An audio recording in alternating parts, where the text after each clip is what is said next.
Mike Davis, tell me about this. Tell me about who the guy is, what the controversy is. And you've said from the beginning, hey, these first-line federal judges, and I might add for full disclosure, Carl Nichols is the one that sent me to prison on a misdemeanor for 4 months, right? A Trump-sponsored judge who's been a beauty, as Julie Kelly can tell you, probably one of the weakest and worst over there.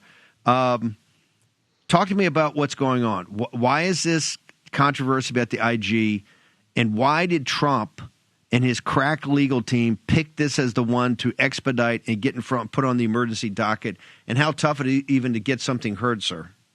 Let's talk about Hampton Yeats Dellinger. He is Biden's pick to be special counsel in the U.S. Office of Special Counsel, and he is a politician. He ran for lieutenant governor of North Carolina. He was the Biden Assistant Attorney General for the Office of Legal Policy, so he helped pick and confirm Biden's radical judges. His father, Walter Dellinger, was Clinton's Solicitor General of the United States. This guy is a pure political operative, and he got confirmed on a near party line vote to run this office that's supposed to be this non-political office. They handle the Hatch Act and personnel. They handle the executive branch personnel decisions related to politics, whether it's the Hatch Act or retaliatory firings or whatever, right?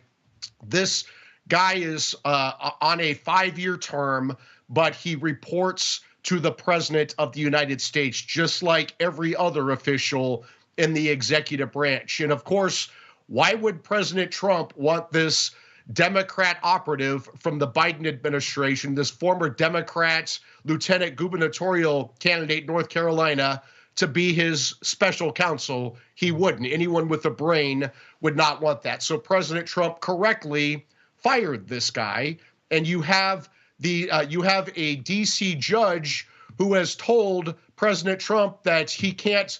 Not only can he not fire this guy, this judge purported to reinstate Dellinger into his job, right? And so, of course, the Trump Justice Department sought an appeal in the D.C. Circuit saying, hey, you can't do this. This violates Article 2 of the Constitution. You can't force an employee who's fired back onto the president of the United States. If this Dellinger thinks he was improperly fired, there's other recourse. He can seek monetary damages, for example. But here's the quote from the Trump Justice Department's emergency motion to the Supreme Court yesterday. Quotes, "This court should not allow lower courts to seize executive power by dictating to the president how long he must continue employing an agency head against his will." And that is exactly right. This is a direct assault on the presidency. This is a direct assault on Article 2 of the Constitution. This is judicial sabotage by these activist judges who think they are the resistance after the American people elected President Trump in a landslide, and the American people elected a Senate majority, and the American people elected a House Republican majority. You have these activist judges who think it's their job to take off their judicial robes and climb into the political arena and throw political punches. And I will tell these politicians in robes, actually without robes now in the political arena, that when you throw political punches, expect to get political punches back from the Article 3 project. Talk to me. So this is the Trump administration has asked to get this on the emergency docket. Tell people, what's the emergency docket? How tough is it to get on it or to get picked up by it? And what's the politics of that? So how it works in the federal system, you bring litigation to the district courts. The district court resolves the matter. It goes up to the Court of Appeals. They take briefs and motions and hear oral argument. They resolve the matter. This oftentimes takes years. And then the Supreme Court has discretionary review. They don't have to take cases. They take less than 1% of federal appeals on their discretionary docket for merits decisions. But the emergency docket is different. The emergency docket is used when the lower courts are doing something they are issuing temporary restraining orders or preliminary injunctions that are clearly unconstitutional, that need immediate action by the Supreme Court. The Supreme Court also uses the emergency docket for all death penalty cases around the country. And there are other ways they use the emergency docket.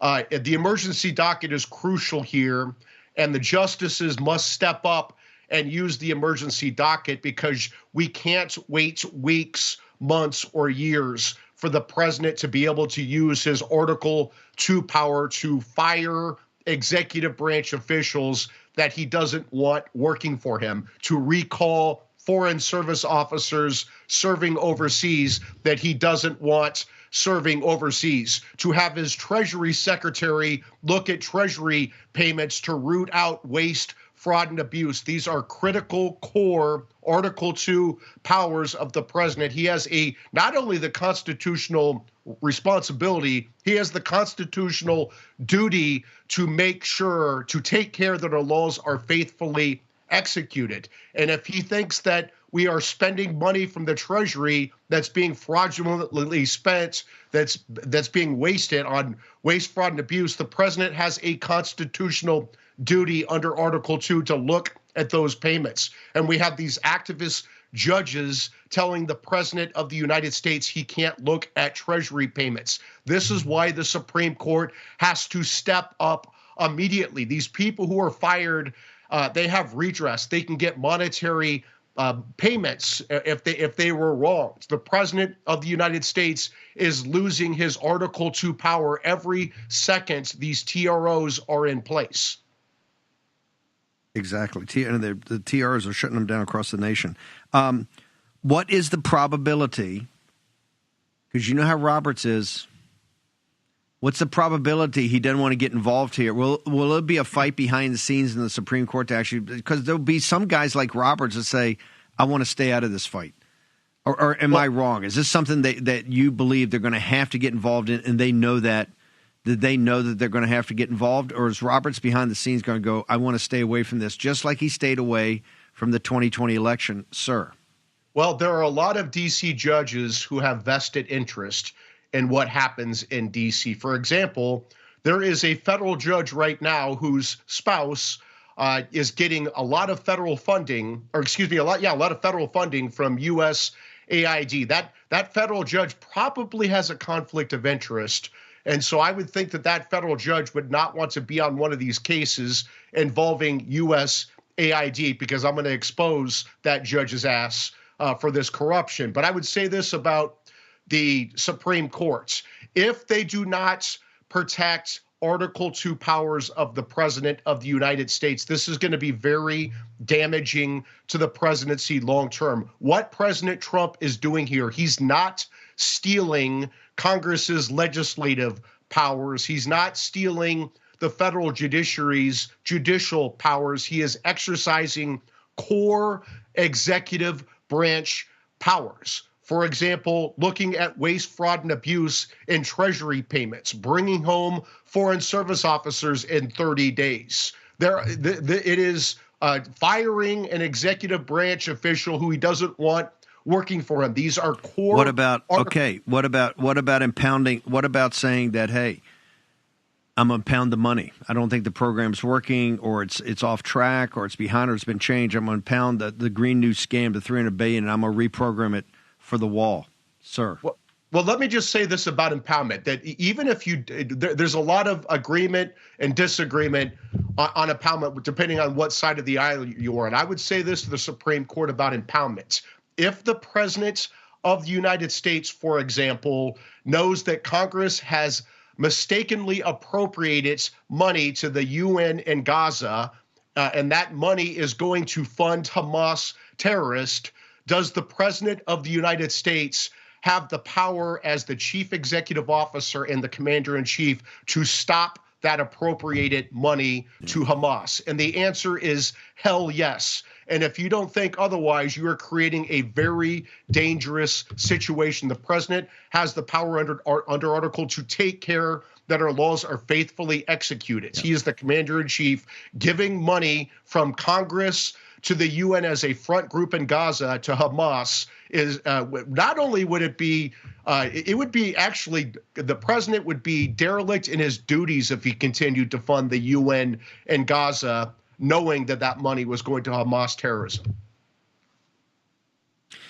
What's the call to action, or is there one? Do you want people just thinking this through and will you be back to them, or is there a call to action today? Because, folks, we told you the courts is where they've always depended upon the Justice Department, these corrupt prosecutors, main justice, and the courts, and this is where the main line of battle is going to be, because we've got so many issues of impoundment and rescission that are going to flow from this. What's the call to action today, Mike Davis? I think the call to action is for people to continue to use the megaphone, use X, use Getter, use Truth, get out there with opinion pieces. Here's what you need with the Supreme Court, and this is unfortunate, but what you need with our weaklings on the Supreme Court is you need two things. You need the law to be right, and you need the politics to be right. We saw this with presidential immunity. We got John Sauer to make the beautiful presidential immunity legal arguments. He's going to be President Trump's Solicitor General now. John Sauer did a masterful job, but that's not enough. Not only do you have to have the law right with these weaklings on the Supreme Court, you need to have the politics right. And that's why we did the media blitz at the Article 3 Project, 4,500 media hits, constant social media, constant opinion pieces. We had to change the politics so these judges could easily follow the law. Okay, we're going to do it again. We got a lot to get to the posse, so it's this is part of also Force Multiplier on Wednesday. Mike Davis, where do people go? Article 3, you got the app. Your article, Grace and Mo are pushing out the article. Where do people go to get you on social media and elsewhere, sir? Article3project.org, article number 3project.org. You can follow us on social media. You can donate. The most important thing you can do is take action. Our last one we know how to get confirmed is cash. We think we're going to get him confirmed next Thursday, so light up both of your home state senators. Yeah. Okay, brother. Appreciate you. Thank you, sir. Thanks.